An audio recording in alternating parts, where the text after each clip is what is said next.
There's a certain kind of person who doesn't panic when their phone is quiet. Their contact list isn't long. Their weekends aren't packed.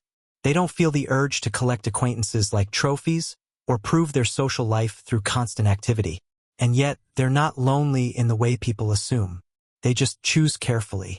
If that sounds familiar, you've probably been called distant at some point, or hard to get to know, maybe even antisocial.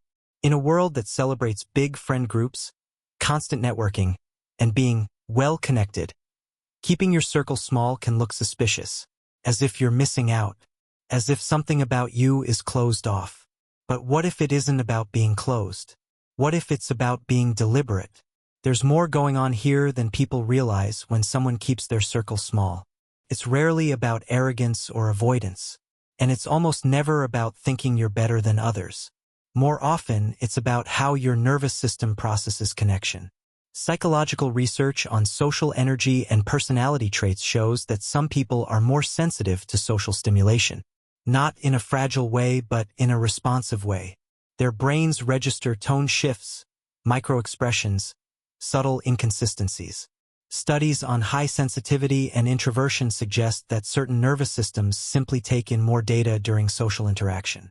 More nuance, more emotion, more unsaid subtext. When you process that much information, connection becomes deeper but also heavier. A large social circle can feel like juggling dozens of emotional threads at once. Remembering who is going through what, tracking dynamics, adjusting to different expectations. For someone wired this way, intimacy isn't casual. It's immersive. So instead of spreading yourself thin, you concentrate. From the outside, that looks like exclusivity. From the inside, it feels like sustainability. There's also something else at play. Attachment research has long shown that early relational experiences shape how we approach closeness. If you grew up in an environment where trust had to be earned slowly, or where vulnerability wasn't always safe, you may have learned to be selective.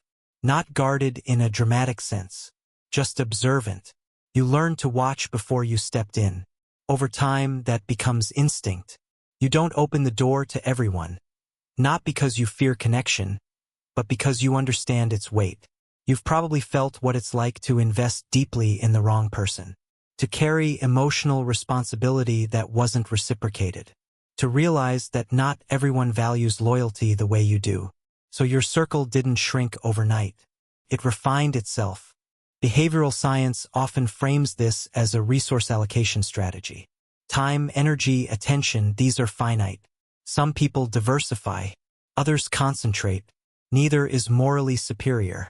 They're just different approaches to the same human need, belonging. And this is important.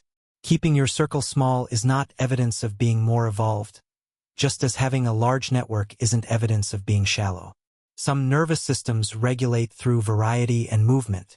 Others regulate through depth and stability. One finds energy in expansion. The other finds it in intimacy.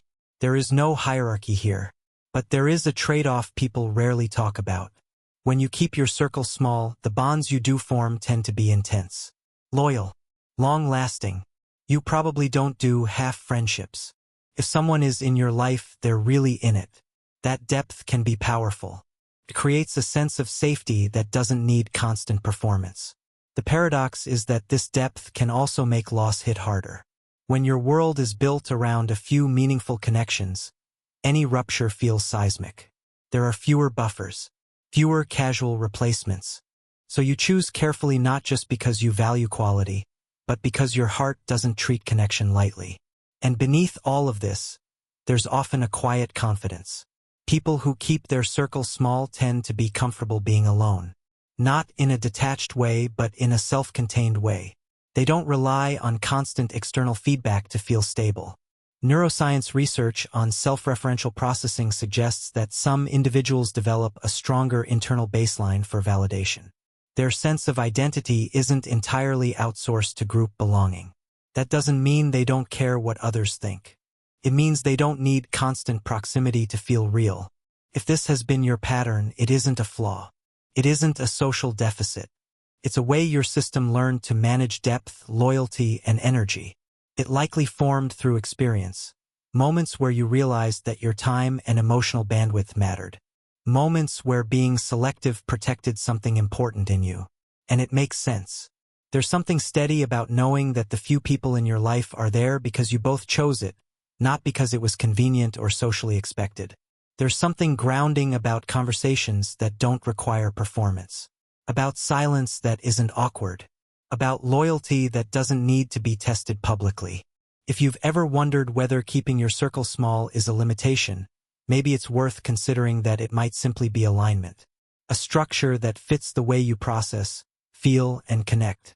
Not everyone will understand that. And they don't have to. If this felt familiar, there are probably other patterns in your life that follow the same logic.